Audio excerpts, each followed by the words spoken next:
नमस्कार। आप सभी दोस्तों का इस YouTube चैनल मौर्य बीज भंडार पे बहुत बहुत स्वागत है।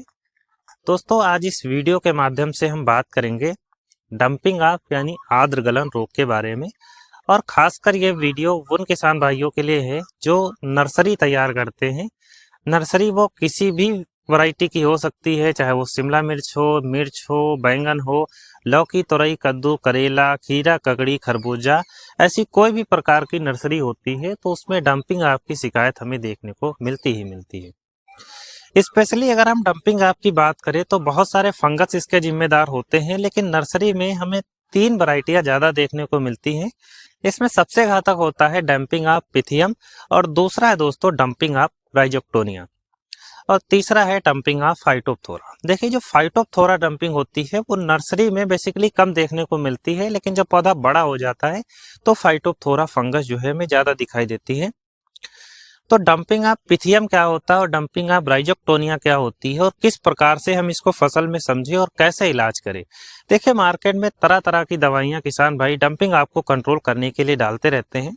जैसे कुछ अच्छी दवाइयां हैं, जैसे सबसे ज्यादा यूज करने वाली दवाई है बायर का एलियट, अदामा का मिराडोर, इसके अलावा सिंजेंटा कंपनी का रेडोमेल गोल्ड, इसके अलावा azoxystrobin difenoconazole, azoxystrobin tebuconazole, tebuconazole, copper oxychloride, streptocycline, validamycin, kasugamycin, copper oxychloride का मिश्रण। तो ये तो दवाइयां है ना, ये किसान बहुत ही ज्यादा मात्रा में डालते हैं, लेकिन उसके बाद भी मैंने खुद अपनी शॉप पर देखा है कि इन दवाइयां डालने के बाद भी डंपिंग ऑफ कंट्रोल नहीं होती है। दोस्तों, आज इस वीडियो में हम जिन दवाइयों के ऊपर बात करेंगे वो इतनी जबरदस्त हैं कि अगर आपने 2 बार उसका स्प्रे कर दिया तो 100% तक डंपिंग ऑफ कंट्रोल हो जाती है। तो सबसे पहले हम बात करेंगे वैरायटीज ऑफ डंपिंग ऑफ, जिसमें हम सबसे पहले बात करने हैं डंपिंग ऑफ पिथियम।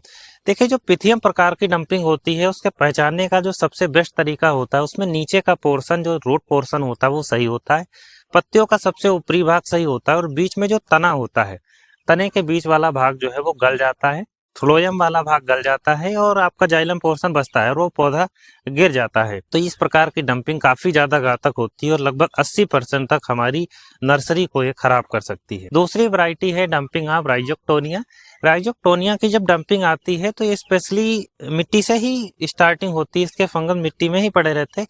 ये जड़ यानी रूट पोर्शन को डैमेज कर देता है, जिससे पौधा भोजन ना ले पाने के कारण पत्तियां छोड़ देता है, और फिर धीरे धीरे करके पूरा पौधा, अगर छोटा होता तो पूरा पौधा ही सड़ जाता है। दोस्तों, अगर इस समस्याओं से हमें बचना है तो हमें ध्यान देना होगा कि आपकी नर्सरी में जो नमी की मात्रा है उसको कम करना पड़ेगा।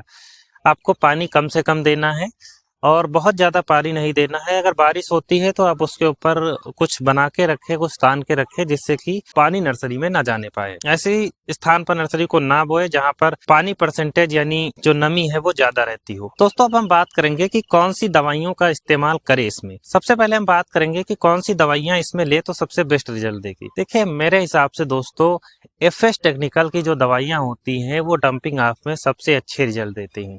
एफएस का मतलब होता है स्ट्रक्चरेबल फार्मूला, और एफएस टेक्निकल की दवाइयों का प्रयोग दोस्तों बीज शोधन के लिए किया जाता है। दोस्तों, जैसे कि आपको बीएसएफ कंपनी का झिलोरा फंजीसाइड देखने को मिल जाएगा, जिसके अंदर थियोफिरेट मिथाइलो पायराक्लोस्ट्रोबिन का टेक्निकल देखने को मिलता है। दूसरा जो यूपीएल कंपनी का इलेक्ट्रॉन आता है, इसके अंदर हमें एजाक्सीस्ट्रोबिन, थियोफिरेट मिथाइल और थियोमेथाक्सम का कॉम्बिनेशन देखने को मिलता है।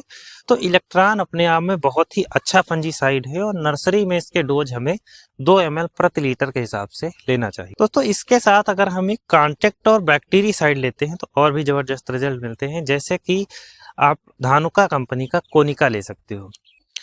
कोनिका का डोज हमें 1 ग्राम प्रति लीटर के हिसाब से लेना चाहिए, और वास्तव में दोस्तों अगर हम इन दोनों कॉम्बिनेशन का 3-3 दिन के अंतराल पर 2 से 3 स्प्रे करते हैं तो चाहे जितनी भी तगड़ी डंपिंग क्यों न लगी हो, ये 100% तक कंट्रोल हो जाती है। अब दूसरा, हमारे किसान भाई कहेंगे कि सर हमें इलेक्ट्रा ना मिले तो इसके अलावा हम कौन सा प्रोडक्ट ले सकते हैं।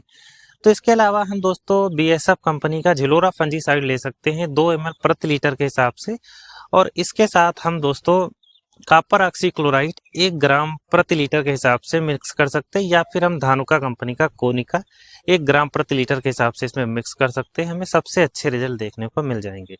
अब हम बात करेंगे तीसरे कॉम्बिनेशन की। तो तीसरे कॉम्बिनेशन में आप धानुका कंपनी का जैनेट फंजीसाइड ले सकते हो, जिसके अंतर्गत हमें कासुगामाइसिन और थियोफेरेंट मिथाइल का कॉम्बिनेशन देखने को मिलता है, तो हम इसके साथ भी कॉपर ऑक्सीक्लोराइड को भी अलग से मिक्स कर सकते हैं 1 ग्राम प्रति लीटर के हिसाब से। सबसे अच्छे रिजल्ट हमें देखने को मिल जाएंगे। दोस्तों, जो सबसे पहला कॉम्बिनेशन मैंने इलेक्ट्रॉन दवा का बताया है, वो अपने आप में एक जबरदस्त कॉम्बिनेशन है, तो आप बेझिझक होकर इनका इस्तेमाल करें। 100% तक आपकी नर्सरी जो है वो अच्छी रहेगी, स्वस्थ रहेगी और पौधा बहुत अच्छे से विकास करेगा। आई होप आपको वीडियो पसंद आई होगी। खेती बाड़ी से संबंधित चाहे कोई भी जानकारी हो, मैं इस यूट्यूब चैनल पर देता रहता हूँ, तो आप बेझिझक होकर कमेंट कर सकते हो अगर कोई भी जानकारी आपको चाहिए। दोस्तों, अगर वीडियो पसंद आई हो तो वीडियो को लाइक और चैनल को सब्सक्राइब जरूर करें।